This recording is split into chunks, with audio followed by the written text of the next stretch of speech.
And now, Mike's thoughts.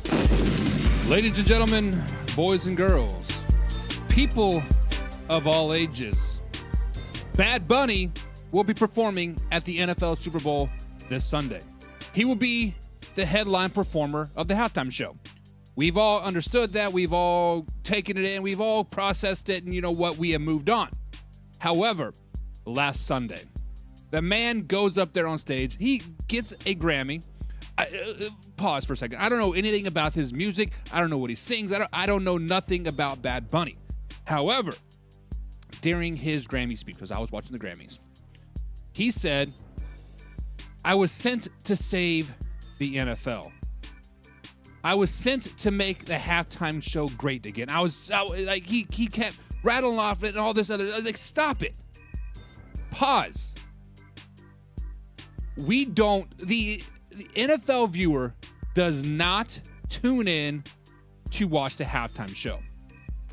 The NFL viewer tunes in to watch the football game. The NFL game is not dead. Look at it. Billions upon billions of views each and every weekend. Billions upon billions of dollars made each and every weekend. Bad Bunny, you are just another feather in the cap. The reason why you were brought in is just to stir up. Matter of fact, I don't know why you were brought in. Jay-Z's head's out there in the clouds or something. If Roger Goodell was really looking for a halftime show to save the NFL game, it would have been Taylor Swift. It would have been a Jelly Roll. It would have been Chris Stapleton. It would have been a mainstream American artist that everybody has heard at some point of of this year. Not Bad Bunny.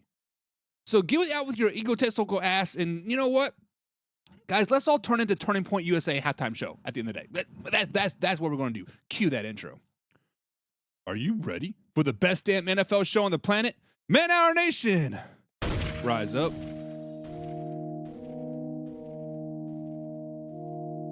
You don't want to be every time, no. I would like to personally welcome you to Man Hour After Dark. Say that thing. While I bring you the host, Mike, Buck, and Cone. You know who's coming to the stage. Sports talk than what you about to hear right here. I second that. Go. You know that it's us when we talking about sports. Giving you facts on the field to the core. Tune in, we need the support. 1 hour too short, then listen some more. On all your stations, not dropping no music. Starts like Adidas, but Nike just do it. Down 4 in the 4th, we go for the win. Michael 2 seconds, we taking it in. Buck, Mike, and Combs. You know what's going on. Man, now we're After Dark, no LA. We the big spark. No 4th and inches won't cut short. Got the best talking, it's all sports. Buzzing more than buzzer beaters. We coming live all through your speakers. Go. What is up, Man Hour Nation? Guys, welcome to Man Hour NFL Talk, your go-to spot for live, raw, uncut NFL talk. I'm so glad you guys are rolling with us today. Guys, before we jump into today's action, head over to manhourradio.com. There's where you find all exclusive merchandise, the freshest of the freshest blogs, and everything's happening with the show. So, guys, if you're rocking the Man Hour, guys, that's the spot to do it. Make sure you hit the like button, hit the share button, of course, subscribe, because you never miss a live and after show. That's the easiest way to stay plugged into us. But if you want the full Man Hour experience, guys, be like my man John. Become a Pigskin Pundit. There's a members-only community where you get free entry into the weekly NFL pick'ems, giveaways, exclusive merchandise, and the only bonus live stream that the Pigskin Pundits get. So if you want the next level access, join the squad today. Now, guys, remember, this is a live interactive show, so drop your thoughts, your opinions in the comments down below. Now, we are starting the show a little early today because little man's got a little basketball game, but we got my man, John Peoples, in the chat today. He says, Pigskin Pundits, get your some. Yes, sir, John. What is up? What is up, John? He says, what up, Man Hour? Do you know what, John? Living the dream, brother. We are out here living the dream, and he asks us the question. He asks the simple question is, where will Justin Jefferson play next year? And you know what, John? On segment number 2 today, we are going to be talking about the man, the myth, the legend, Justin Jefferson. We are going to be talking about his potential exit out of Minnesota. But I can tell you, there are 3 teams that come to mind. Uno, dos, tres. All of them on the East Coast. Save that for the end. Save that for the end. We got a girl, Laura Johnson Henderson in the chat today. What is up, Laura? We see you, big girl. How's everything going? But guys, like I said, we are starting a little early tonight, 5:30 East Coast time here. Probably for 3 days this week, Tuesday and Wednesday, and then Thursday and Friday we'll be back to normal time. And Justin Jefferson is not playing with the Vikings next season, Laura. He's not. But guys, Man Hour Nation, it has been a wild weekend. I put my head on the pillow Saturday night. Some news broke. I wake up Sunday morning, and it seems like every coaching position has been filled. Like legit, it seems like every opening head coach position was filled Sunday morning before I arose to start my beautiful Sunday. No football, and you know what? They're like, hold my beer. The NFL said, hold my beer, because look out what just happened, guys. Because on Sunday, matter of fact, was it Saturday night or Sunday? Either way, guys, either way, the Las Vegas Raiders have officially turned a chapter. Some people say they've turned the page. Matter of fact, no, they are tearing out the book. They're throwing out the whole book. And guys, they're rewriting their whole brand new book. Because according to ESPN, the Raiders are expected to hire Klint Kubiak as their next head coach once the Super Bowl wraps up. And yes, this is a big swing from a franchise that's been stuck in neutral for way too long. Now, guys, remember, Klint Kubiak can't officially sign anything yet because he's still preparing for the Super Bowl with the Seattle Seahawks. But all signs point to Vegas being his next stop. But let's talk about why this matters. Klint Kubiak, guys, is only 38 years old, but his resume reads like a speed run through the NFL offseasons. One season he in Seattle's, boom, the Seahawks put together the best regular season in franchise history. Third in scoring, top 10 in offense, massive leap from where they were just a year ago. That's not a coincidence. That's the Klint Kubiak design. Before Seattle, Kubiak had spots with the Saints, 49ers, Broncos, and the Vikings. Quarterback coach, passing game coordinator, offensive coordinator. He touched every part of the offensive kitchen, and now the Raiders are handing him the keys to the restaurant. Let's be clear about this. Let's be real clear about where the Raiders are coming from. The team is fresh off a disastrous season underneath Pete Carroll, going 3-14 and finishing dead last in nearly every offensive category imaginable. 10 straight losses, coordinators fired midseason, and offense that couldn't run, couldn't finish drives, couldn't scare anybody. This wasn't a rebuild. This has been a controlled demolition. That's why this hire matters. Vegas didn't go safe. They didn't go recycled. They finally went forward. Another important layer here. This is coming. This coaching search wasn't done with the vacuum. Raiders GM John Spytek ran this process closely with minority owner Tom Brady. Let that sink in. Tom Brady helping decide the Raiders head coach. That alone tells you this organization is just trying to change how things think, not just who is on the sideline. And now here's where things get interesting for you Las Vegas Raiders fans. This is not a total teardown. Las Vegas Raiders already have pieces in place. Brock Bowers looks like a fundamental tight end. Aston Gentry gives the team juice in the backfield. They are projected to have the second most cap space in the entire NFL. And on top of that, they hold the number one overall pick in the 2026 NFL draft, where they're expecting is Fernando Mendoza coming to town. That's money, that's youth, and a potential franchise quarterback all lining up right at the same time. And now you drop an offensive-minded coach into that mix. So here's the real question. Is Klint Kubiak the savior? Of course, nobody knows yet. But what I do know is this. The Raiders finally look like they have a plan. Not vibes, not slogans, a plan. Modern offense, young coach, cap, flexibility, draft capital, organizational alignment. For the first time in a long time, Vegas feels like it's building towards something instead of running away from something. So, Man Hour Nation, let me ask you this. Is Klint Kubiak the right coach to lead the rebuild, or are the Raiders gambling on upside instead of a proven leadership? Drop your thoughts in the comments down below. Hit the subscribe button, hit the like button. Remember, we are live Monday through Friday at 5:30 East Coast time this week at youtube.com/manhour. Now, this is live and after show, guys, so comment down below. Let me hear your thoughts. Laura says he'll stay if Burrow comes to town. Meaning, we're talking about JJ in a second. Throw it down, baby. And John says not buying the hype in Vegas. pigskin pun. Get you some. John, you are a pigskin pundit. You are a. Are you still a Las Vegas Raiders fan? So guys, John is a fluid fan. When the Lions do good, he's a Lions fan. When the Raiders do good, he's a Raiders fan. So he's been a Lions fan for the last 6, 7, 8 years, right? With that being said, why are you not buying the hype in Vegas? Like legit, why are you not buying the hype in Vegas? Young head coach, potentially the first overall draft pick, which we're going to dive into the draft. We got all March to drive into the draft, but I think the Raiders should trade out of that pick. Just let that sink in for a second. But you still got Brock Bowers, you got Gentry, you have potentially Max Crosby, which I think you should move him as well. We'll talk about that this offseason. We got all March to talk about the draft, right? But for the first time in a long time, John, your Las Vegas Raiders kind of have me worried. I am a Kansas City Chiefs fan through and through. You guys have me worried. You had me a little bit worried when John Gruden started to turn things around. You know, leaked emails, whatever, boobies, cocaine off hookers' butts, whatever. You got to do what you got to do. But Klint Kubiak, everywhere he has gone, he has been successful. Now, there is that story, that trued and tied thing, right? We're going to talk about Justin Jefferson and the Minnesota Vikings here. It's segment number 2.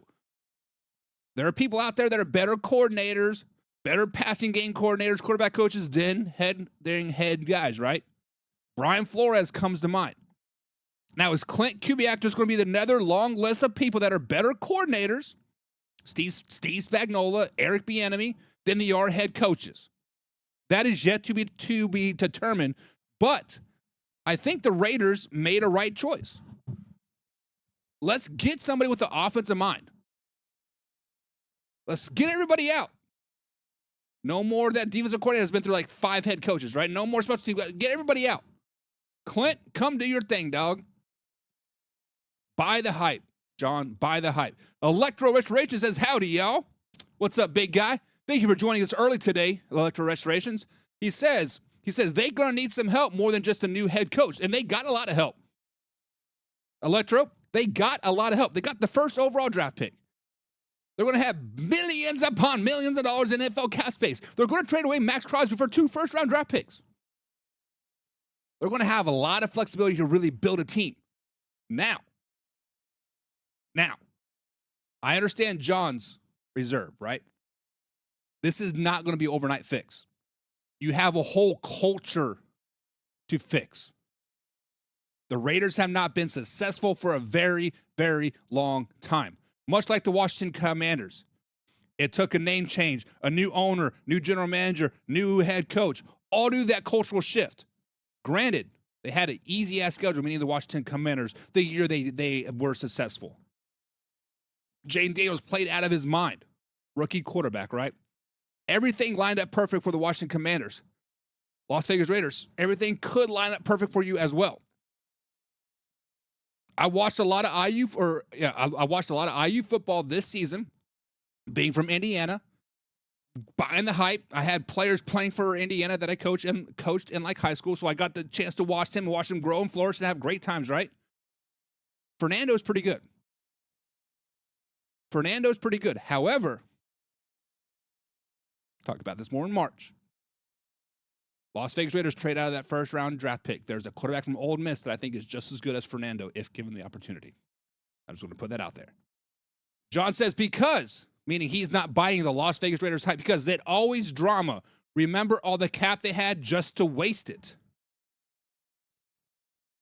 So, John, in years past, Mark Davis, Al Davis, the owners, general management, the upper management of the Las Vegas Raiders would not listen to anybody but their own selves, right? Mark Davis drove that team into the ground. Let's just be honest.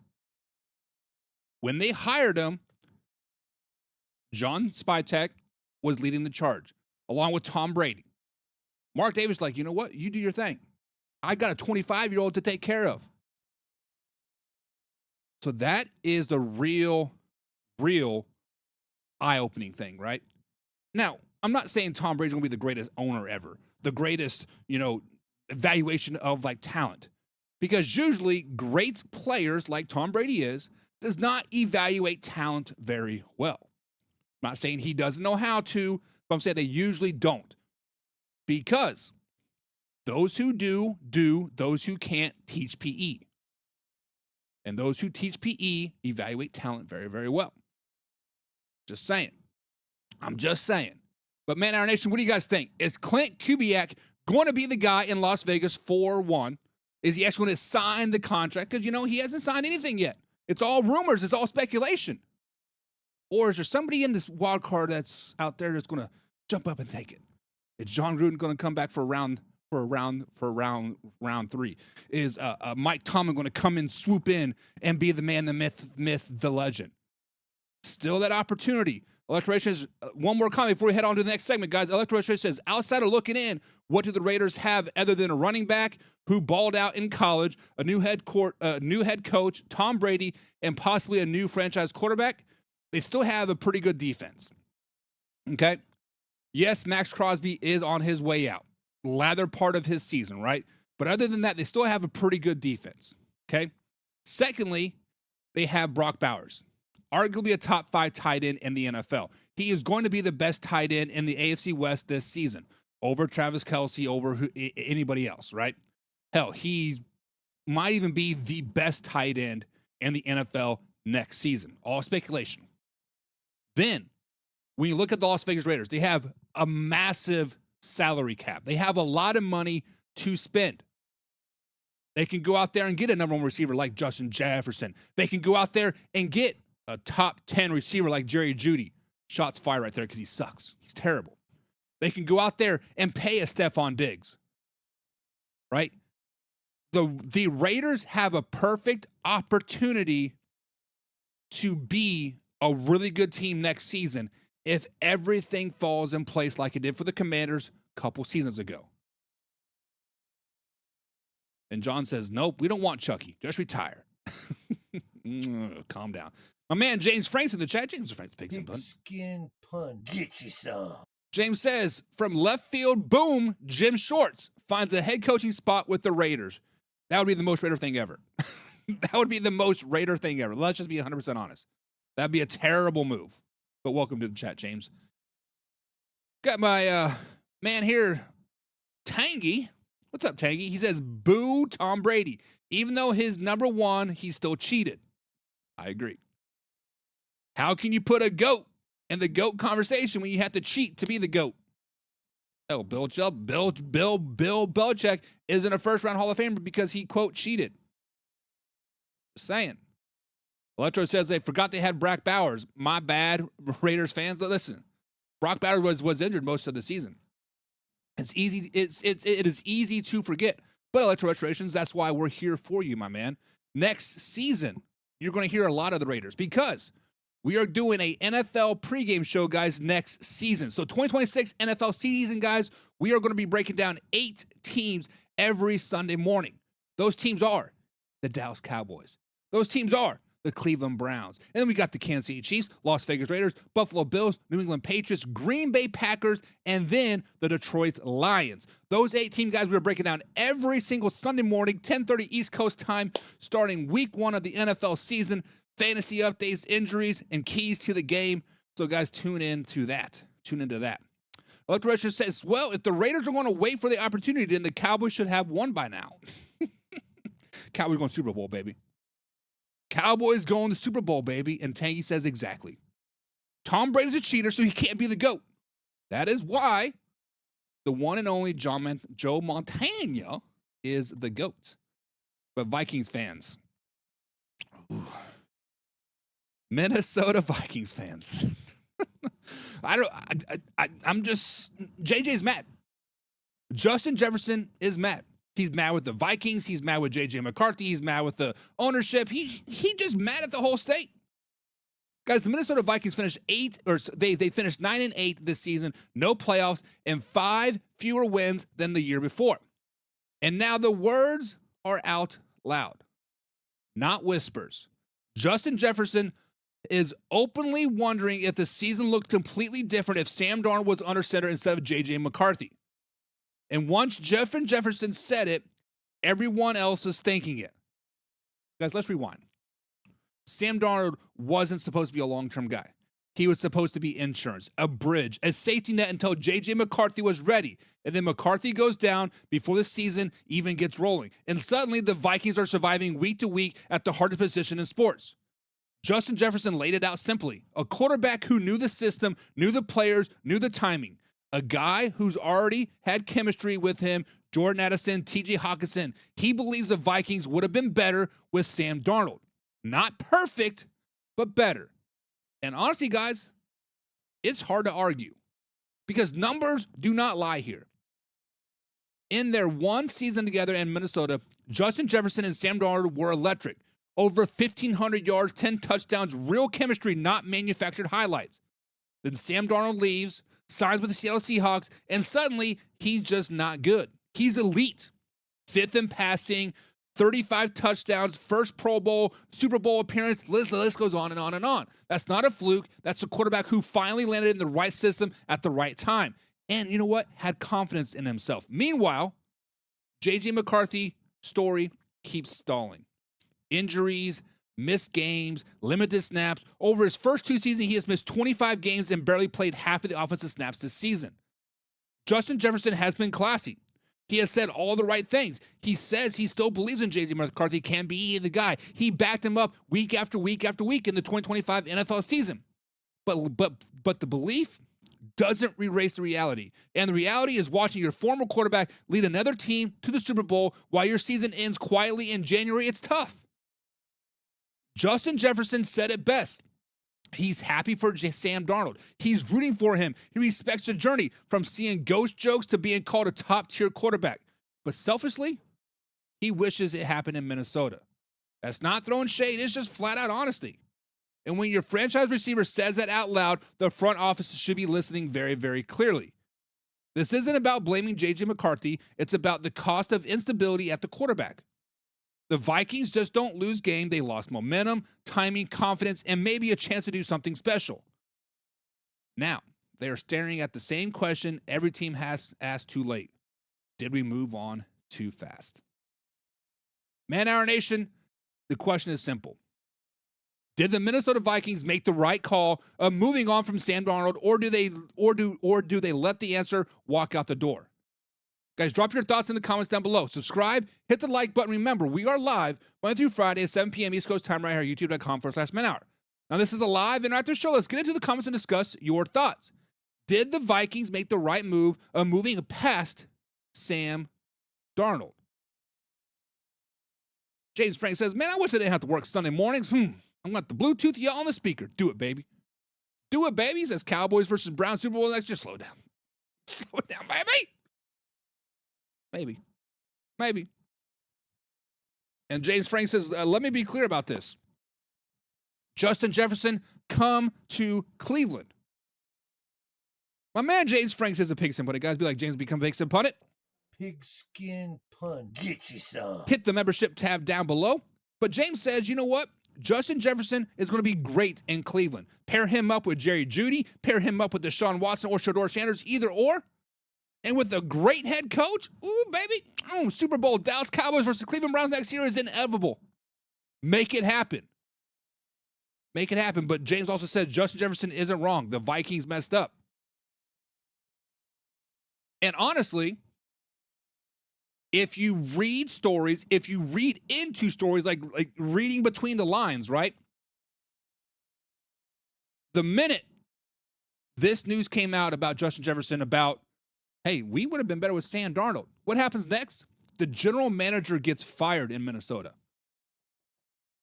The general manager is the one that wanted J.J. McCarthy. I have heard reports that Kevin O'Connell and the Las Vegas Raiders had an opportunity to make a trade for J.J. McCarthy before the Geno Smith signing. But it did not happen because the general manager, I forget his name, said, hey, JJ's our future. JJ's our future. JJ's our future. Meaning JJ McCarthy. Coincidence? I don't know. But we have seen young superstar receiver in Minnesota be unhappy. We have seen young superstar receivers go elsewhere from Minnesota and both thrive. You guys know who I'm referring to as Stephon Diggs. So let me ask you this question, Man Hour Nation. If Justin Jefferson is not happy in Minnesota, if Justin Jefferson wants out of Minnesota, who is a good suitor? We had this little talk a little bit before pre-show with the pigskin pundits. I think the New England Patriots come to mind. I think the Buffalo Bills come to mind. And I think the Cleveland Browns do come to mind. Those three would be perfect. So, Man Hour Nation, let me ask you this question. Where does Justin Jefferson end up if he leaves Minnesota? Drop your comments in the down below. Tangy says, last Super Bowl, I said Eagles were going to win the game. Not only did the Eagles win the game, they whooped Kansas City Chiefs' ass, baby. It was tough. They had tough. James Frank says, I'll say it loud. I thought Darnold was trash. Vikings messed up big. And you know what, James? You are not the only one. We all saw the track record. We saw him go from the Jets to the Panthers, to the 49ers, to the Vikings. And we're like, oh, man, 4 teams in like 6 years. Like, what is going on, right? We all thought he was going to be a bust. This season, I was on that board, James. I'm like, man, that defense is carrying the system's carrying them, running game's carrying them. Now, he did perform in the NFC Championship game. You cannot take that from him. It was like 375 yards, 3 touchdowns under pressure, right? He did his thing in the NFC Championship game. But the bigger question is, can he do that next season when he has that target on his back? That's the real question. Gerald B. says he's going to go to the Raiders. Raiders got a lot of cap space. Raiders are looking to pounce on right now. They're looking to capitalize with the rookie quarterback, with a tight end like Brock Bowers and a rookie running back and an agent Max Crosby. Would not shock me. If Justin Jefferson goes to the Las Vegas Raiders, it would not shock me one bit. He would get a lot of dollar bills, Joe. However, the Raiders would be dumb to do that. They got a lot more holes on offense than just one wide receiver player because it's going to take a couple first, maybe 3 first-round picks to get Justin Jefferson. Let's just be honest. Electra Richard says, somebody free Jetta. Give him to Lamar or something. Sam Darnold had a better environment, but that was the hand that was dealt. Justin Jefferson to Baltimore doesn't make any sense. Doesn't make any sense. You still have Zay Flowers. You have Mark Andrews still underneath contract. Yeah, Isaiah Likely underneath contract. You got a plethora of running backs. No matter how great the wide receiver core is in Baltimore, running backs, whatever, Lamar Jackson won't utilize them. So don't waste the money. That's what I'm saying. Adam J. 1212 says JJ or JSN. We're talking about Justin Jefferson. I don't know if you guys can see the picture down there on the bottom right, but that's Justin Jefferson. Now JSN is arguably a great wide receiver. Matter of fact, I mean I have not looked at the stat total throughout the season, but I think he's first nearly in every single category. Is it a coincidence that Justin Jefferson goes from 1,500 yards to like not even 1,000, and JSN goes from like under 1,000 to 1,300? All because of Sam Darnold? I don't know. That's kind of crazy, right? Kind of crazy. And Joe's like, whoa, slow it down. Slow it down, baby. The Browns aren't even going to the playoffs next season. Gerard.